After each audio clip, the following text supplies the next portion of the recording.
Evo s nama u društvu Miralem Pjanić, nešto opušteniji razgovor ne o reprezentaciji, ne o Romi. Miraleme, počet ćemo sa tvojim najdražim golom. Najdraži gol, to možda mogu reći, sigurno u reprezentaciji, prvi u reprezentaciji, a isto tako sa Lyonom, možda protiv Madrida, jedan klub što sam uvijek sanjao od mali nogu, tako da je gol vrlo bio bitan i prošli smo bili u osmini finala protiv Reala i mogu možda reći da je to najljepše. Najdraža utakmica koju si odigrao? Najdraža utakmica je sigurno na prva sa Bosnom. To mi je bio veliki sanj, sanjao sam godinama da izađem na teren pred našim navijačima. To se isto dogodilo i eto, danas sam sakupio dosta reprezentativnih utakmica. Vrlo mi je drago, velika čast naravno i nadam se da ću imati još puno u ovim sljedećim godinama. Možda sigurno ta prva utakmica mi je možda najljepša, ali isto ona sa Metsom što sam debitovao kao profesionalac sa Metsom protiv Pariza mi je vrlo bila emotivna i lijepa. Da li ti je to i najdraži debi? Pa sigurno može se reći da jeste, pošto i to sam uvijek sanjao da budem fudbaler, profesionalac. Taj dan prije utakmice kad sam vidio da ću biti među 18, prvo nisam mogao vjerovati, bilo malo čudno, ali na kraju to je nešto prelijepo i imao sam isto priliku da uđem 20-ak minuta i sjećam se dobro te utakmice, bio je pun stadion u Metsu, zvao sam isto roditelji i sve to, svima je bilo drago i sigurno da taj dan nikad neće zaboraviti. Sjećaš li se šta si kupio od svoje prve fudbalske plate? Pa šta sam, ne znam sad tačno. Tad je to bilo malo bolje farmerke, malo bolje odjeća, sigurno, ne znam sad tačno, ali sigurno da sam sebi onda mogao neke bolje stvari kupovati i tak sad tačno šta je bilo, ne znam. Da se malo distanciramo od fudbala, omiljeni žanr muzike? Naša muzika, mislim da slušam dosta narodnu i volim slušati našu muziku, tako kad sam u Bosni rado sa prijateljima volim poslušati nekog našeg pjevača ili neki naš koncert, tako da ili bilo gdje ako je neki pjevač u blizini gdje sam ja, rado uvijek odem i ta naša atmosfera uvijek mi paše. Omiljeni izvođač, omiljena pjesma?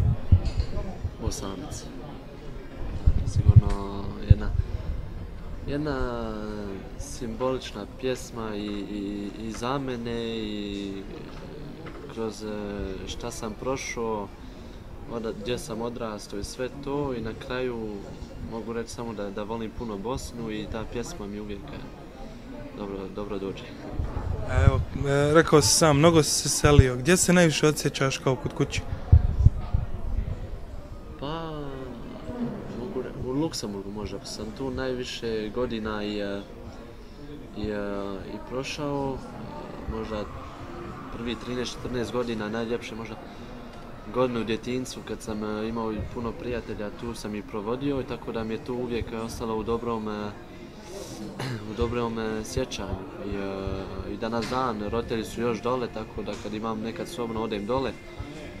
Mogu isto reći da sam u Francuskoj kad sam bio, bilo mi je lijepo, sad u Rimu je isto fenomenalno, u Bosni mi je uvijek lijepo, tako gdje god da sam bio, imao sam sreću da sam uvijek u dobrim gradovima i uvijek mi je lijepo bilo. Omiljena hrana?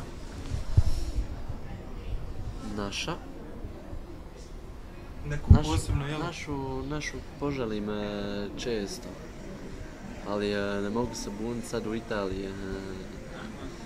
Šta jedem, pošto u bilo koji restoran gdje odeš uvijek dobro se najdeš, da tako kažem. tak, ali sigurno da mi je naša isto značajnije. Uvijek kad se vratim u Luksemburg, mama mi svašta nešto spremi.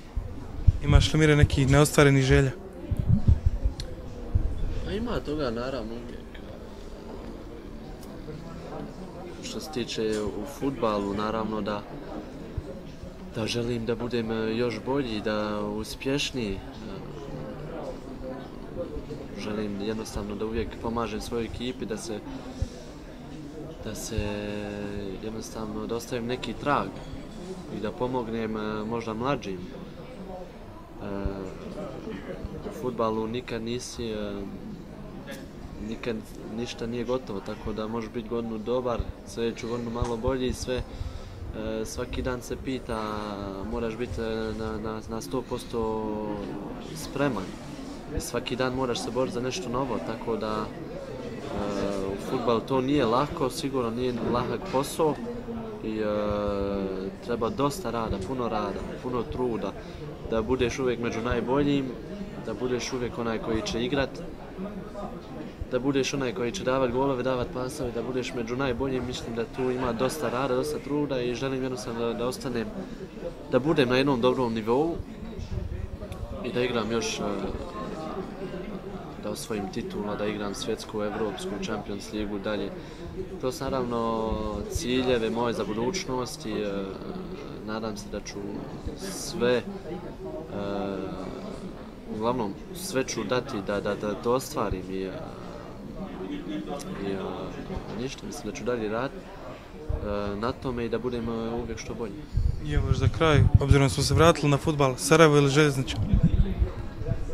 Ima možda stavio tačku možda više za Želju. Od mali nogu uvijek mi nekako ostao u glavi taj klub i tako da i danas dan možda više pratim Želju nego Sarajevo, ali moram isto čestitati naravno klub u Sarajevu na kako rade, kako napreduju i uradili su veliki rezultat isto u Evropi. Igrali su vrlo dobro, pratio sam ih. To je isto jedna pozitivna stvar za naš fudbal, za našu državu. I nadam se da će oni tako dalje nastaviti i poboljšati naš fudbal. Hvala puno, Mirko.